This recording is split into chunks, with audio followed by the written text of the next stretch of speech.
मैं पिछले कुछ टाइम से देख रहा हूं कि कार ओनर्स बड़ी गलती कर रहे हैं इंश्योरेंस के मामले में। जो ऑलरेडी कार रख रहे हैं, जब वो इंश्योरेंस रिन्यू कराते हैं वहां पर थोड़ी गड़बड़ कर जाते हैं। और जो नई कार खरीद रहे हैं वो नई कार खरीदने के टाइम पर ही गड़बड़ कर देते हैं।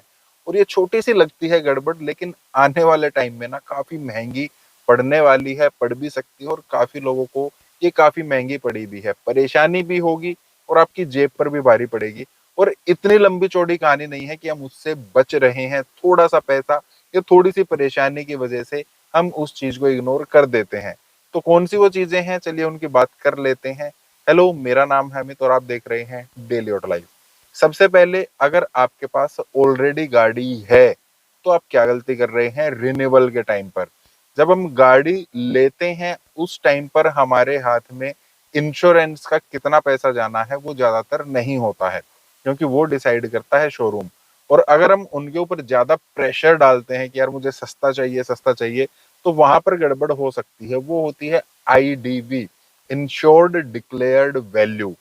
कल को बाई चांस हमारी गाड़ी टोटल लॉस में चली जाती है, तो वहां पर हमें क्या मिलेगा? जो आईडीवी लिखा होता है, इंश्योर्ड डिक्लेयर्ड वैल्यू होती है, वही हमें मिलने वाली है। आपने गाड़ी 10 लाख रुपए के लिए, जिसकी एक्स शोरूम कीमत 10 लाख रुपए है, आपने उसके ऊपर आरटीओ चार्जेस क्या दिए हैं, आपने उसके ऊपर इंश्योरेंस चार्जेस क्या दिए हैं, वो अलग हैं। अगर वो भी आपको कवर करने हैं तो वो एक अलग से कवर होता है। रिटर्न टू इनवॉइस वो अलग चीज है, उसकी हम बात नहीं कर रहे हैं। हम आज बात कर रहे हैं आईडीवी की। अगर आपकी गाड़ी 10 लाख रुपए एक शोरूम प्राइस है, आपने आज शोरूम से वो गाड़ी ली है, कल ही उस गाड़ी के साथ बाई चांस कुछ हो गया है, टोटल लॉस में चली गई है, आग लग गई, चोरी हो गई, एक्सीडेंट ऐसा हो गया वो रिपेयर नहीं हो सकती, बियॉन्ड रिपेयर है, तो उसका टोटल लॉस वो माना जाता है। और आपका उसको पैसा मिलता है जो आईडीवी होगी। नई गाड़ी जब शोरूम से आती है तो उसकी 5% पहले ही लेस होती है। आप कभी भी चेक कर लेना, आपने आज गाड़ी ली है 10 लाख रुपए की, 5% आज ही उस गाड़ी की वैल्यू कम हो गई है। और ये अगले 6 महीने तक 5% रहेगी। 6 महीने के बाद 1 साल तक, मतलब अगले 6 महीने तक ये 10% डेप्रिशिएट हो जाती है। और जैसे जैसे आप इंश्योरेंस रिन्यू कराते हैं ना, हर साल ये 10% डेप्रिशिएट होती चली जाती है। अब गलती हम कहाँ पर करते हैं? जब हम रिन्यू कराने के लिए जाते हैं तो हमें क्या लगता है, यार इंश्योरेंस महंगा हो रहा है। तो हमने नई गाड़ी ली थी उस टाइम तो नहीं लगता ना, क्योंकि हम लाखों रुपए दे रहे हैं, थोड़े से 1000 रुपए हमने इंश्योरेंस को दे दिए, कोई बात नहीं है। 1 साल के बाद फिर हमें लगता है, यार अब तो इस गाड़ी का इंश्योरेंस 20 हजार का हो रहा है, या 15 का हो रहा है, या 10 का हो रहा है, या 30 का हो रहा है, जितने का भी हो रहा है, इसको थोड़ा सा और कम करके देख लेते हैं। फिर हम कंपैरिजन शुरू कर देते हैं। फिर हमारे दिमाग में आता है, यार गाड़ी की वैल्यू थोड़ी सी कम करा लेते हैं। अब गाड़ी की वैल्यू कम कराते हैं तो इंश्योरेंस प्रीमियम जो है वो भी कम हो जाता है। फिर हम क्या सोचते हैं, इस बार तो पैसे थोड़े से कम है, चलो इसको नेक्स्ट टाइम के लिए ना बढ़वा लेंगे आईडीवी को। या कुछ लोग थोड़े से और डेढ़ शाणे होते हैं, वो क्या करते हैं, हमारी गाड़ी की जो भी वैल्यू है, आज मान लेते हैं हमने 10 लाख रुपए की गाड़ी ली है, नेक्स्ट ईयर हो सकता है वो 9 लाख रुपए की रह जाए, फिर 8 लाख रुपए की रह जाए। तो वो डेढ़ शाणे लोग जो है, थोड़ा सा मैं बोल रहा हूँ क्योंकि डेढ़ शाणा पना ही होता है वो, और इसमें कुछ हमें मिलेगा नहीं, वो गलती हमारी होती है। हम क्या करते हैं, मान लेते हैं 4 साल पुरानी गाड़ी हो गई है हमारी, अब उसकी वैल्यू आईडीवी दिख रही है 6 लाख रुपए। हम क्या करते हैं, यार थोड़ा सा ना इसकी आईडीवी बढ़ा देते हैं, ऑनलाइन हम इसको रिन्यू कर लेंगे, 6 लाख के बजाय 8 लाख कर लेते हैं। 30 हजार रुपये हमारा प्रीमियम था, 35-40 हजार दे देंगे, और हमारी गाड़ी की जो ये फुल वैल्यू हमें दिखी है ना, वो हमारी कवर रहेगी। दोनों ही केस में आपको बता देता हूँ। अगर आपने आज अपनी गाड़ी की वैल्यू मान लेते हैं 9 लाख रुपए है, उससे 10% मतलब 90 हजार रुपए लेस होकर नेक्स्ट टाइम आपका इंश्योरेंस रिन्यू होना है। अगर बाई चांस आपने उससे कम करा दी, 8 लाख 10 हजार रुपए आपकी वैल्यू आनी थी, आपने करा दी 7 लाख रुपए, तो नेक्स्ट ईयर जब आप उसको दोबारा रिन्यू कराने जाएंगे ना, तो वो 7 लाख में से 10% कम होगी, आप उसको कभी बढ़ा नहीं सकते हैं।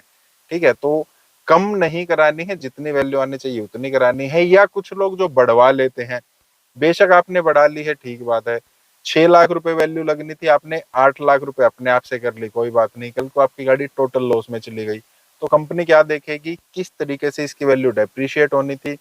6 लाख रुपए थी, 6 लाख में से और 10% मतलब 60 हजार रुपए लेस होनी थी, 5 लाख 40 हजार रुपए इसकी वैल्यू रहनी थी। इन्होंने 8 लाख रुपए गलत किया है। जो आपने एक्स्ट्रा प्रीमियम दिया है, कंपनी आपको एक्स्ट्रा प्रीमियम पकड़ा देगी, और जो उसकी एक्चुअल वैल्यू होनी चाहिए वही वैल्यू आपको मिलेगी, एक्स्ट्रा आपको कुछ नहीं मिलना है।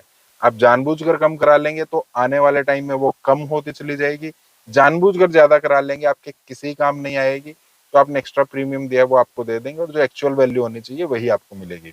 ये गलती करते हैं। दूसरी गलती हम करते हैं एक्सेसरीज के मामले में, जब हम नई गाड़ी लेने के लिए जाते हैं।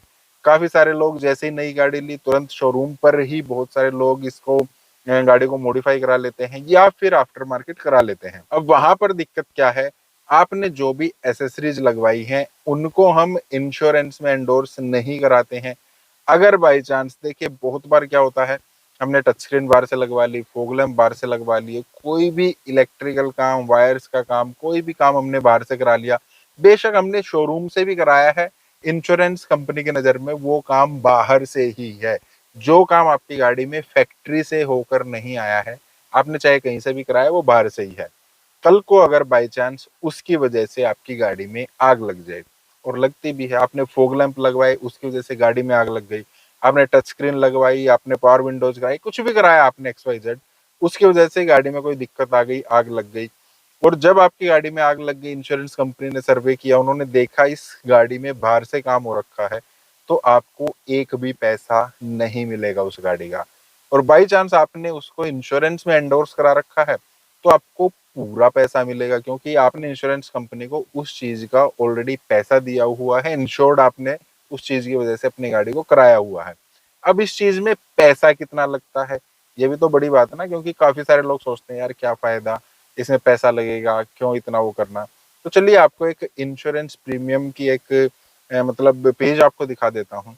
अभी न्यू ब्रेजा थी, इसमें आप देख रहे हैं 10,916 रुपए की इलेक्ट्रिकल एसेसरीज हैं।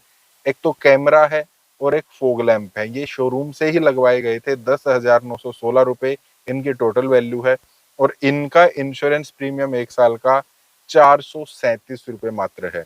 अब सिर्फ 437 रुपीज कस्टमर ने एक्स्ट्रा दिए, और जो उन्होंने बाहर से काम कराया था फोग लैंप और रियर कैमरा का, उनकी वजह से गाड़ी में कल को कोई दिक्कत आती है तो उनकी गाड़ी सेफ है। और चीज देखिए, बहुत सारी चीज ऐसी भी होती है ना जो नॉन इलेक्ट्रिकल एसेसरीज है, उनकी वैल्यू है 21,870 रुपए, और इनका इंश्योरेंस प्रीमियम क्या है, सिर्फ 140 रुपए। कल को हमारी गाड़ी एक्सीडेंट हो जाती है तो जो भी हमने बाहर से कराया है, मड फ्लैप कराया है या रेन वाइजर कराए हैं, और भी काफी सारी चीजें हैं जो भी हमने कराया है, वो चीजें खराब हो जाती हैं। आपने गाड़ी आपकी लग गई है, आपने इंश्योरेंस में क्लेम कर लिया है, लेकिन फिर से वही एसेसरीज हम लगाएंगे क्योंकि गाड़ी अजीब लगेगी। एक तरफ एसेसरीज लगी हुई है, हमने कोई क्रोम का काम कराया है, एक तरफ नहीं लगी हुई है, तो वो सब भी आपके इंश्योरेंस में कवर होता है। अगर आपने सेम टाइम पर, जब आपने शोरूम पर काम कराया है, उसी टाइम पर आपने इंश्योरेंस में अगर एंडोर्स नहीं कराई है, आप आफ्टर मार्केट जा रहे हैं, आपका इंश्योरेंस गाड़ी का ऑलरेडी हो चुका है, रिन्यूअल का भी टाइम नहीं है, 2 महीने पुरानी गाड़ी है, तो भी आप इंश्योरेंस कंपनी को या शोरूम को आप कॉन्टेक्ट कीजिए। वहां पर जो इंश्योरेंस पर्सन है उसको बिल दीजिए, पक्का बिल दीजिए कि इतने की मुझे मेरी गाड़ी में एसेसरीज लगी हैं, तो वो जो आपका इंश्योरेंस चल रहा है ना, एक्स्ट्रा प्रीमियम लेकर आपकी जो ये चीजें हैं ये एंडोर्स कर देगा, और आपकी गाड़ी के इंश्योरेंस में ये चीजें ऐड हो जाएंगी। तो ये दोनों चीजों से आप बचेंगे, ध्यान रखेंगे, तो आपके लिए आगे चलकर बड़ी शांति रहेगी। फिर भी आप कुछ कहना चाहते हैं, पूछना चाहते हैं, आप कमेंट कर सकते हैं। इस टाइप के वीडियो से लाइक एंड चैनल को सब्सक्राइब करना। मिलते हैं। Thank you. बाय।